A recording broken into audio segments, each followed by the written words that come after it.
اللہ اللہ اللہ اللہ اللہ اللہ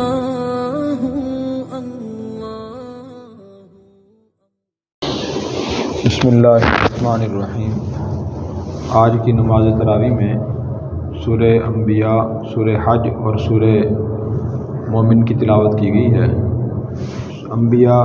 سورہ انبیاء میں حضرت نوح علیہ السلام، حضرت داؤد علیہ السلام، حضرت سلیمان علیہ السلام اور حضرت یونس علیہ السلام کے واقعات بیان ہوئے ہیں۔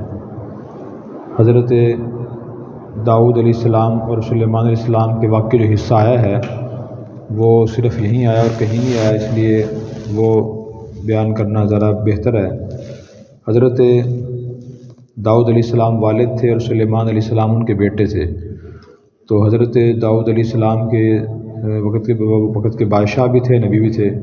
ان کے پاس ایک آدمی ایک کیس لے کے آیا کہ جی میرے کھیت میں فلاں آدمی کی بکریاں آئی اور سارے کھیت کو خراب کر گئی یا کھا گئی ہیں، تو آپ مجھے اس سے تاوان دلوائیں۔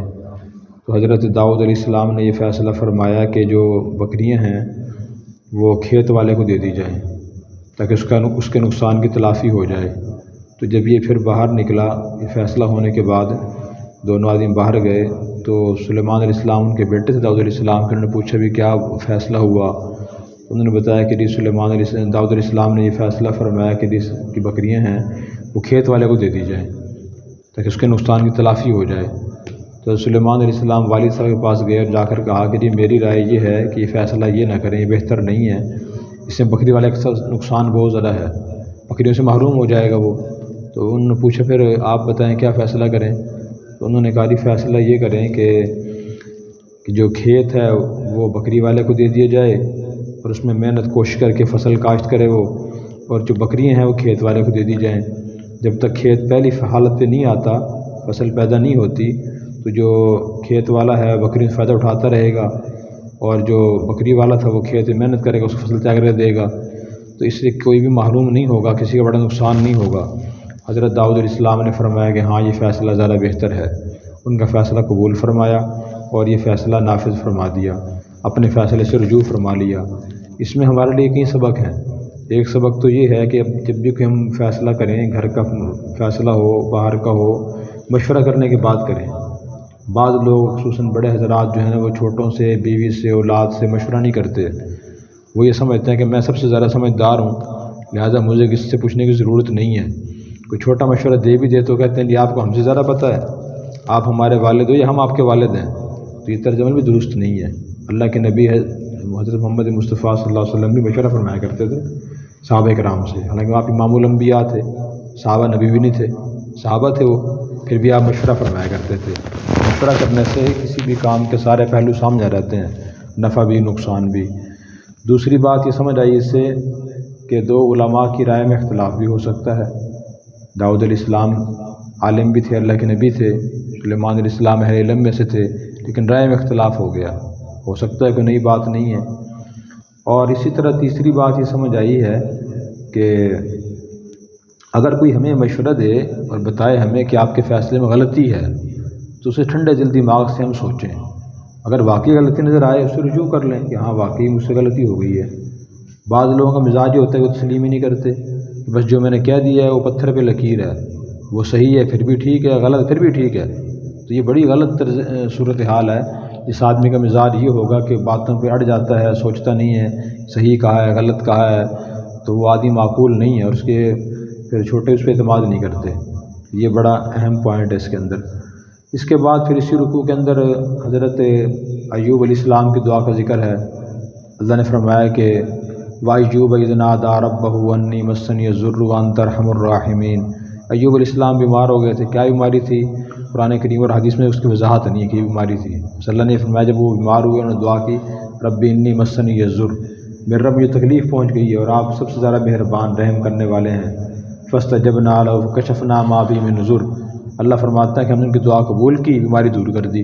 تو اس سے معلوم ہے کہ جو دعا تھی رب انی مسنی الضر وانت ارحم الراحمین، جو بیمار آدمی ہو کہ خاص طور کسی بڑی بیماری میں مبتلا ہو تو یہ دعا پڑھ کے وہ دعا کرے تو انشاءاللہ اس کی دعا بھی قبول ہو جائے گی۔ نبی کی دعا ہے، نبی کے الفاظ ہیں، اتنے پیاری دعا تھی، اللہ نے قبول فرمائی اور پھر قرآن کا حصہ بنا دی۔ اسی طرح پھر اس سے کچھ آیتوں کے بعد اللہ تعالیٰ نے حضرت یونس علیہ السلام کی دعا بیان فرمائی، وَظَنُّونِ ذَا مُغَاضِبًا فَظَنَّ أَن لَّن نَّقْدِرَ عَلَيْهِ فَنَادَىٰ فِي الظُّلُمَاتِ أَن لَّا إِلَٰهَ إِلَّا أَنتَ سُبْحَانَكَ إِنِّي كُنتُ مِنَ الظَّالِمِينَ، کہ جب حضرت یونس علیہ السلام مچھلی پیٹ میں گئے تو وہاں انہوں نے یہ دعا کی، لا الہ الا انت سبحانک، آپ کے سگے معبود نہیں، اے اللہ آپ پاک ہیں، بے شک میں ہی ظالم تھا۔ اس آیت کریمہ بھی کہا جاتا ہے۔ تو اس کے جب انہوں نے یہ دعا کی تو اللہ تعالیٰ نے پھر کیا رزلٹ عطا فرمایا، فاستجبنا له ونجيناه من الغم، ہم نے ان کی دعا قبول کر لی، انہیں غم سے نجات عطا فرمائی، وكذلك ننجي المؤمنين، مومنوں کو اسی طرح ہم نجات عطا فرماتے ہیں۔ تو یہ مقبول دعاؤں میں سے ہے۔ حضور صلی اللہ علیہ وسلم نے فرمایا کہ جو آدمی بھی یونس علیہ السلام کی دعا کے ذریعے اللہ سے دعا کرے گا، اللہ اس کی مشکل آسان فرمائیں گے۔ اس لیے ہمیں ترجمے کے ساتھ توجہ سے اپنے مشکلات میں یہ دعا پڑھ کے دعا کرنی چاہیے، انشاءاللہ یہ دعا بھی قبول ہوگی۔ اس کے بعد سورہ حج ہے، سورہ حج میں جو ہے نا وہ حج کے اللہ نے مسائل تفصیل سے بیان فرمائے ہیں۔ شروع میں آیت شروع یوں ہوتی ہے، یا ایھا الناس اتقوا ربکم ان زلزلۃ الساعۃ شیء عظیم، اے لوگوں اپنے رب سے ڈرو، یقیناً قیامت کا زلزلہ ہوگا، وہ بہت عظیم چیز ہوگی۔ قیامت زلزلہ آئے گا اور سب چیزیں گر جائیں گی، یہ درخت گر جائیں گے، پہاڑ روئی گالوں کی طرح اڑیں گے، عمارتیں گر جائیں گی، زمین چٹیل ہموار ہو جائے گی، بہت بڑا زلزلہ ہوگا۔ یوم ترونھا تذہل کل مرضعۃ عما ارضعت، اس کا نتیجہ کیا ہوگا زلزلے کا اور خوف دہشت کا، کہ دودھ پلانے والی عورت اپنے بچوں کو بھول جائے گی۔ اور وتری الناس سکارا، آپ دیکھو گے شاید لوگ نشے میں ہیں، وما هم بسکار، لیکن نشے میں نہیں ہوں گے، ولکن عذاب اللہ شدید، اللہ کا عذاب بڑا سخت ہوگا۔ تو ایک اور آیت میں فرمایا کہ وہ دن بچوں کو بوڑھا کر دے گا، اتنا سخت دن ہوگا، اس لیے اس دن کو بھی یاد رکھیں۔ اس کے بعد پھر سورہ مومن کی تلاوت کی گئی ہے، اس کی جو چند ابتدائی آیات ہیں بڑی اہم آیات ہیں، ان کا ترجمہ تشریح پڑھنا چاہیے۔ اس میں اللہ نے فرمایا قد افلح المؤمنون، یقیناً مومن کامیاب ہوں گے، الذین هم فی صلاتہم خاشعون، جو اپنی نماز توجہ اور سکون سے پڑھیں گے۔ تو توجہ اور سکون نماز کی روح ہے، تو یہ اس کا خاص خیال کرنا چاہیے، توجہ نماز کے اندر رہے۔ دوسری بات فرمائی کہ مومن کامیاب ہوں گے، والذین عن اللغو معرضون، جو فضول کاموں فضول باتوں سے بچیں گے۔ اگر زندگی میں دیکھا جائے تو فضول باتیں فضول کام بہت سے کرتے ہیں۔ فضول کام فضول بات وہ ہوتی ہے جس میں کوئی دین دنیا کا فائدہ نہ ہو، اور ایسے دیکھا جائے تو بہت سے کام انسان کرتا ہے، فضول سوالات کرتا ہے کہ جی آپ کے والد کا نام کیا ہے، آپ کے بھائی کتنے ہیں، بہنیں کتنی ہیں، بھئی آپ کیوں پوچھ رہے ہیں، ویسے ہی پوچھ رہا ہوں میں تو۔ اگر رشتہ کرنا ہو کہ ضروری کام پھر تو بندہ پوچھ لے، لیکن ویسے ہی کام نہیں کرنا چاہیے۔ ایک آدمی ویسے ہی جا رہا ہے، کہاں جا رہا ہے جی، بس ویسے ہی جا رہا ہوں میں تو جی، تو ویسے ہی کام نہیں کرنا چاہیے۔ بعض لوگ سے پوچھتے ہیں کہ جی کوا کھانا حلال ہے، پوچھتے ہیں آپ نے کھانا ہے، نہیں کھانا تو نہیں ہے جی، پھر کیوں پوچھ رہے بھائی، ویسے ہی پوچھ رہا ہوں جی۔ بھی نماز کے فرائض پوچھیں، واجبات پوچھیں، قرآن ترجمہ پڑھیں، نبی پاک کی حدیث پڑھیں۔ اچھا جی نوح علیہ السلام کی کشتی میں آخری جانور کون سوار ہوا تھا، کیوں بھی کیا کرنا ہے آپ نے، ویسے ہی پوچھ رہا ہوں جی۔ اچھا جی وہ اصحاب کہف کتے کا رنگ کیسا تھا، بھائی کیوں پوچھ رہے ہو، بس ویسے ہی پوچھ رہا ہوں جی، وہ کہیں نہیں لکھا ہوا۔ آدم علیہ السلام نے کون سا درخت جنت میں کھایا تھا، گندم تھی یا انگور تھا، کیا تھا، کہیں نہیں لکھا ہوا، کیوں پوچھ رہے ہو بھائی، بس ویسے ہی پوچھ رہا ہوں میں جی۔ تو اس لیے ہم فضول کام نہیں کرنے چاہیے۔ نبی پاک صلی اللہ علیہ وسلم نے فرمایا من حسن اسلام المرء ترکہ ما لا یعنی، آدمی تب اچھا مسلمان بنتا ہے جب وہ لا یعنی فضول باتیں چھوڑ دیتا ہے۔ جو فضول کام فضول بات چھوڑ دیتا ہے اپنے ضروری کام کرنا شروع کر دیتا ہے، اور جو فضول کام فضول باتیں کرتا رہتا ہے وہ ضروری کام نہیں کرتا۔ اس لیے وہ سوال کریں جس کا تعلق اپنی زندگی سے ہو۔ دوسروں کے بارے میں سوال کرنا، فلاں نماز یوں پڑھتا ہے جی، فلاں نے یہ کام کیا جائز کیا جی، فلاں نے یہ کام صحیح کیا جی، بھئی آپ کیوں پوچھ رہے ہو، اس نے کیا ہے اس کا مسئلہ ہے، بس ویسے پوچھ رہا ہوں میں جی۔ تو اس لیے فضول ہمیں باتیں نہیں کرنی چاہیے، فضول کام نہیں کرنے چاہیے۔ مجھے ایک سبق واقعہ بھی یاد آ گیا، بڑا سبق واقعہ ہے، تو بات ختم کرتے ہیں پھر۔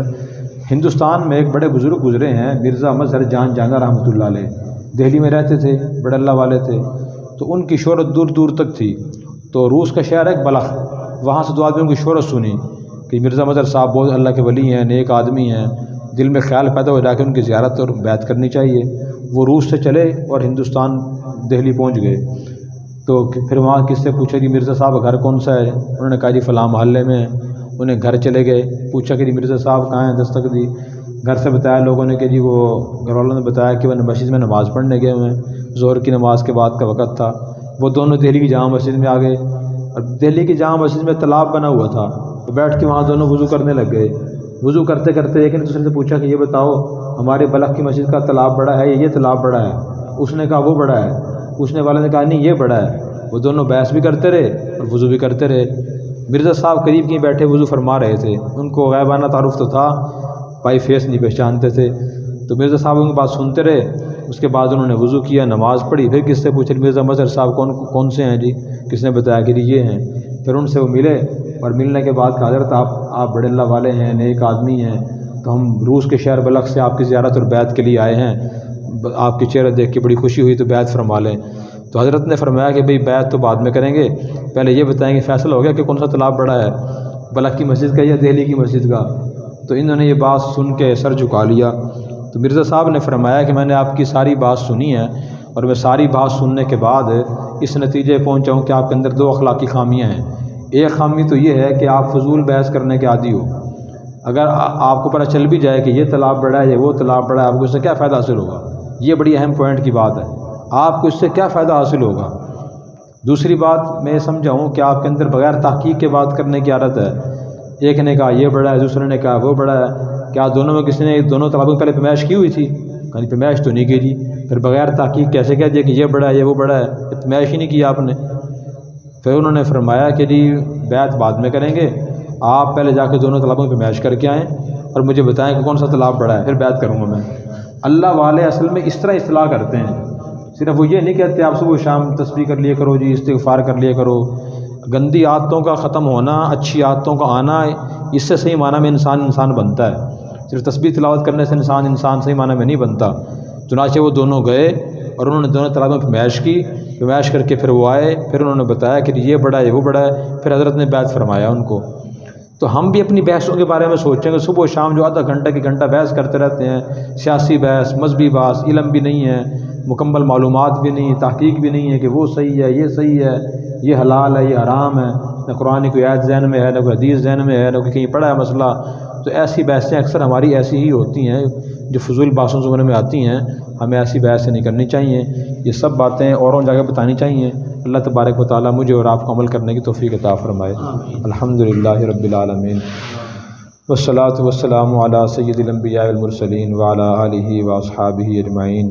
اللہم سہل کل صعب، اللہم انفعنا بما علمتنا وعلمنا ما ينفعنا، اللہم سہل کل صعب۔ صلی اللہ تعالی علی خیر خلقہ محمد وعلی آلہ واصحابہ اجمعین برحمتک یا ارحم الراحمین۔ استاد جی کتنا صدقہ فطر بننا چاہیے؟ اور اگر آپ نے ابھی تک ہمارا چینل سبسکرائب نہیں کیا تو فوراً سبسکرائب کیجئے، ساتھ ہی بیل آئیکن پر کلک کریں تاکہ مزید آنے والی ویڈیو ہے وہ آپ کو وقت پر ملتی رہیں۔ اللہ حافظ۔